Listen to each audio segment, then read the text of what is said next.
ఎడారిలో సెలయేర్లు.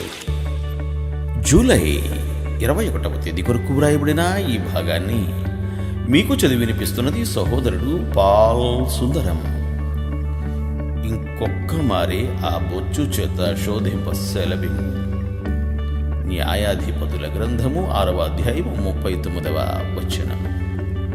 విశ్వాసములో రకరకాల అంతస్తులు ఉన్నాయి. క్రైస్తవులుగా మన అనుభవం ఒక స్థాయిలో ఉన్నప్పుడు మనం ఒక విషయాన్ని నమ్మవలసి వస్తే ఏదో ఒక సూచక క్రియ కానీ, మనలో ఏదో అనిర్వచనీయమైన అనుభూతి కానీ కనిపిస్తేనే నమ్ముతాము.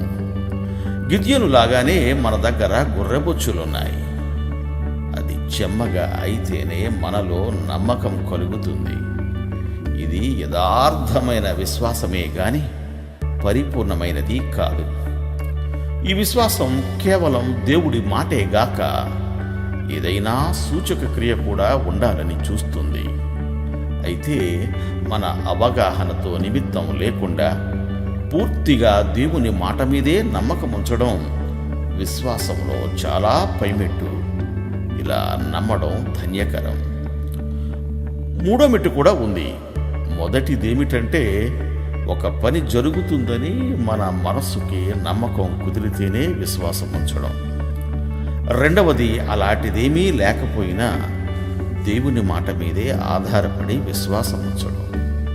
మూడో మెట్టు ఏమిటంటే, పరిస్థితులు, మన అనుభూతులు, బయటకి కనిపించే తీరు, మనుషుల అభిప్రాయాలు, మన ఊహలు అన్నీ ఆ పనికి వ్యతిరేకంగా కనిపించినప్పుడు దేవునిని, ఆయన వాక్కుని నమ్మడం.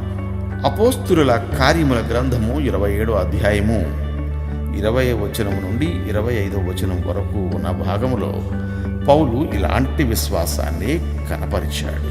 కొంతకాలం సూర్యుడైనను నక్షత్రములైనను కనబడక పెద్ద గాలి మా మీద కొట్టినందున ప్రాణములతో తప్పించుకుందుమను ఆశ బొత్తిగా పోయాను. ఇవన్నీ జరుగుతున్నప్పటికీ పౌలు వారితో అంటున్నాడు, అయ్యలారా, ధైర్యం తెచ్చుకొనండి. నాతో దూత చెప్పిన ప్రకారము జరుగునని నేను దేవుని నమ్ముచున్నాను అని. కనబడేదంతా వ్యతిరేకంగా సాక్ష్యం చెబుతున్నప్పటికీ మనం దేవుని మాటలో నమ్మకం ఉంచేలా దేవుడు మనకు విశ్వాసాన్ని అనుగ్రహిస్తాడుగాక. నమ్మకముంచాల్సిన సమయమేది? అంతా ప్రశాంతంగా ఉన్నప్పుడా? అన్నింటిపై మనం గెలుస్తున్నప్పుడా? బ్రతుకే స్తుతి పాటైనప్పుడా? కాదు, కాదెంత మాత్రము. అలలు ఎగిసి పడేటప్పుడు, తుఫాను మబ్బులు కమ్ముకొచ్చినప్పుడు, ప్రార్థనే ఆహారం, కన్నీళ్లే దాహమైనప్పుడు నమ్మకం ఉంచాల్సిన సమయమేది? ఎప్పుడూ రాబోయే కాలంలో పాఠాలన్నీ నేర్చుకున్న తరువాత, కష్టాల పాలై ప్రార్థనలు చేసి స్థిర విశ్వాసం పొందిన తరువాత? కాదు, కాదన్నటికీ కాదు. ఇప్పుడే ఈ ధైన్యంలోనే చితికిపోయి చినిగిపోయి ధూళిలో కలిసినప్పుడే.